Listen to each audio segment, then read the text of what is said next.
pull number 1. Also, that turbo sounds wild. I know y'all heard that. Sounds crazy. Pull number 1, we were looking at 450, 470 torque. Looks pretty good. Probably clean it up a little bit. Probably needs a little bit of adjustment. Yeah, through here. But we'll send these over to Chris, and he can take a look at it and do his thing. But that'll be the first one.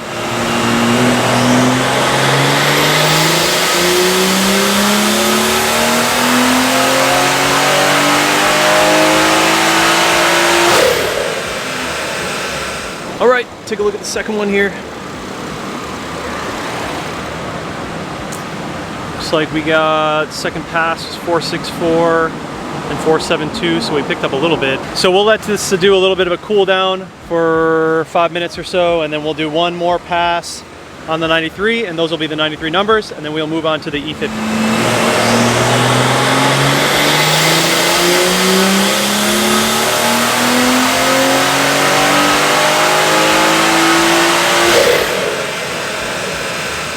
All right, the car is still adapting to the dyno and the fuel, and it just keeps picking up more power. So I think we're gonna give her another one until it starts to level out.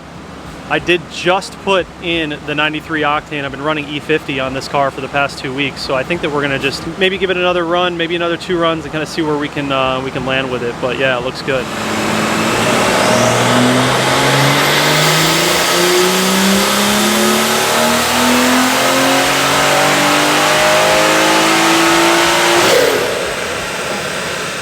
All right, that last run put us back down to 470, so probably a little bit of heat soak.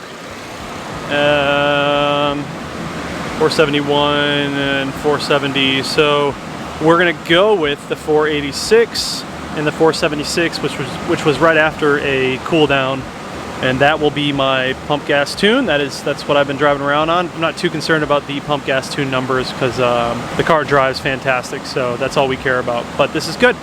Move on to E50 now. No couplers popping off. You guys noticed that?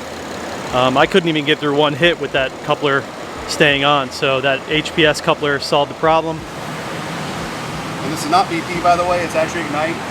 Yeah, Ignite, guys, I know. This is Ignite 114 octane E90. Send me some Ignite goods, please. Send us some Ignite, yeah, exactly. We gotta buy these on Amazon.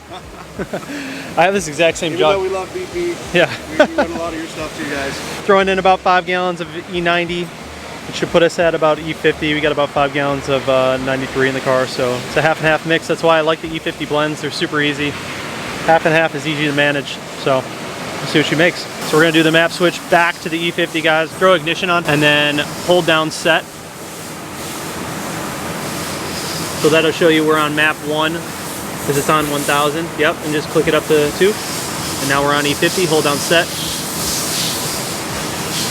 And you're done. It doesn't get easier than that. That's why I like that setup, man. It's so simple.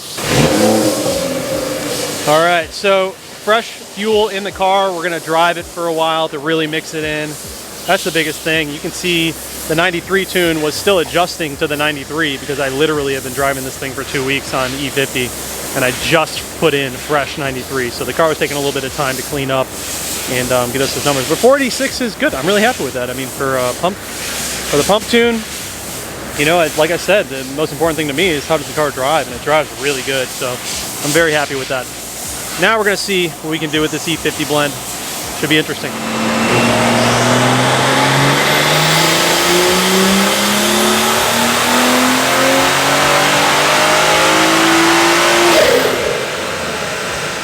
Fuels are still mixing in. Let's see where the first pass put us at. And we're looking at 566, 513. And it looks really, really good. So pump 486, 476, 566, 513. And obviously you can see the massive difference. Yeah, top end is under the E50 fuel. Yep, right at about 6,060.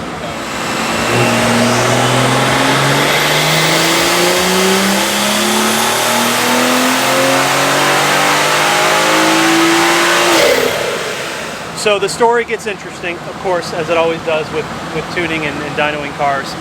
We did, what, 3 or 4 pulls on the dyno with the previous setup. So, as you guys know, this is the E50 tune, and we were running into torque limitation issues with the MHD map switching setup. Right.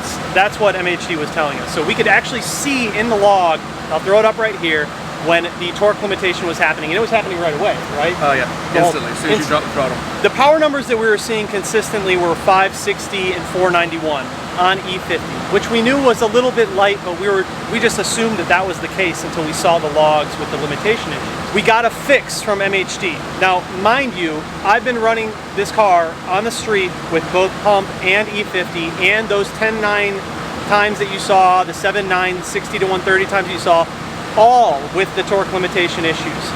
We just got the fixed file back from MHD that fixed, I guess, the table. That's what they said. It was like the table of the torque limitation that removed that. And we'll show you what we have now. It's a much different story. A little bit. So if you guys look at 561, 491, that is what I have been driving on the street. That is what my 10.9 was, my 7.6 was on the E50 tune. If you look at this one, 615, 581. This, I haven't even felt this map yet. This is all new. We literally just got the file because we saw that this torque, yeah, first pull. But look at, I mean, just looking at the graph, look at how clean and look at how good it looks, and it's making significantly more power. Obviously, the biggest significance is not just the peak numbers, but your actual, numbers across the curve. Yeah. I mean, your 475 torque versus 581 torque at 4,000 RPM. This is a huge jump. Well, this is like over 100 from 475 to 581. Yeah, Same with the horsepower. You were at 519 before, at 6,000. Now you're at 536, almost 537. Yeah, that is. Those are massive gains. Massive gains. And it also just goes to show you, testing and the effects of the tuning and the torque tables with the kind of power output that you make. All of it has to be working together in order to get these results. It's a synonymous. And it's a process. That's right. And anytime there's new features that are introduced, there sometimes have to be some additional tuning tweaks or programming tweaks to make sure everything is happy. And that's part of the process as well. And it's a learning curve when you do new things like we were discussing. But the end result is pretty impressive. So that's pretty wild. I was about ready to walk out of here with a 560, 490 map and just say, okay, that's it. Which is still stout. Which is still very good. And I wasn't going to be upset about that. It was what it was. But to see the car just go that much higher, that much more power, and that much more torque, and also the graph just looks better. Everything looks better. All from a fix in the map switching. I mean, who knows if it's a bug or what. Fantastic results, and this is really straight good. E50. There's no map, no additional. No additional fueling, nothing. 615, 581, first pull. I haven't even felt this thing on the street yet. And this was actually street tuned. This was not tuned on the dyno. All street tuned, which is impressive. Good numbers.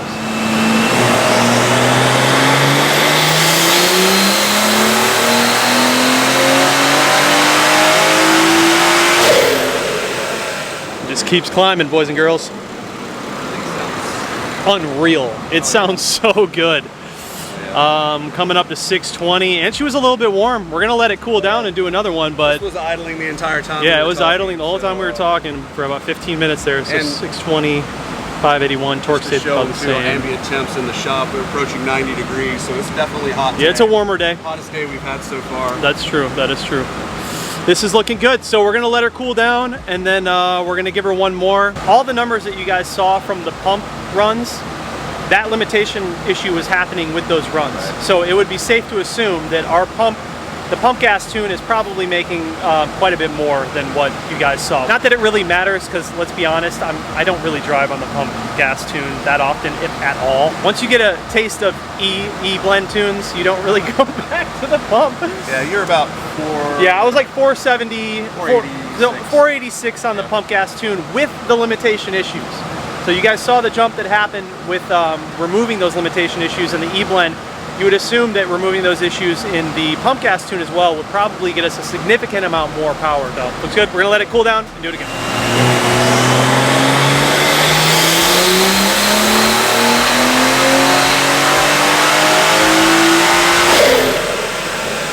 This is where we're gonna end up. There was a 620 run before this, but this just has a much cleaner top end, whereas the 620 had some dipping going on. So we're gonna run with this one, 615 and 581. The car sounds incredibly different and obviously is making a lot more power. And so we're both very happy that we found out that the car was having these limitation issues in the map. Clearly made a huge difference. I haven't driven the car with this setup yet. I haven't, done any draggy times or anything with this setup. And then also we're going to be hitting the track relatively soon, and just to see what this car can do at the drag strip. But John, you got anything to add? Really happy with these numbers, even with the Dorch Stage 2 and full E50 blend, dynamic auto works, high flow plus turbo, making almost the same power as we would on typical pure Stage 2 on E50 plus meth, with just the turbo and no meth on E50. All boost. So, full spool still for even 3,500 RPM, or we're not even getting in at 2,000. I'm coming in a little bit later. Above 550 torque, almost 560, 570 torque at the wheels, right before 3,500 RPM. It's a nice, beautiful graph. Making that kind of power at the wheels on just straight up E50 on this car is really impressive. I'm really happy and with it. I know it's going to feel fantastic. Yeah, I can't wait to drive it. I haven't even driven it yet. Like this, So all of the draggy runs, the pump dyno session, all that. I mean, I was leaving power on the table for sure. So it's this is be a different car. A massive improvement over what we were seeing when the car first came in. Yeah. Well, thank you as always. Appreciate your help. And if you guys need anything done, any dyno tuning, performance, you guys hit them up. CS Motorsport here in Monroe, Charlotte, North Carolina. These guys can help you out. I'll have them linked down below, but we're going to go ahead and wrap that up. Thanks again, man. I appreciate it.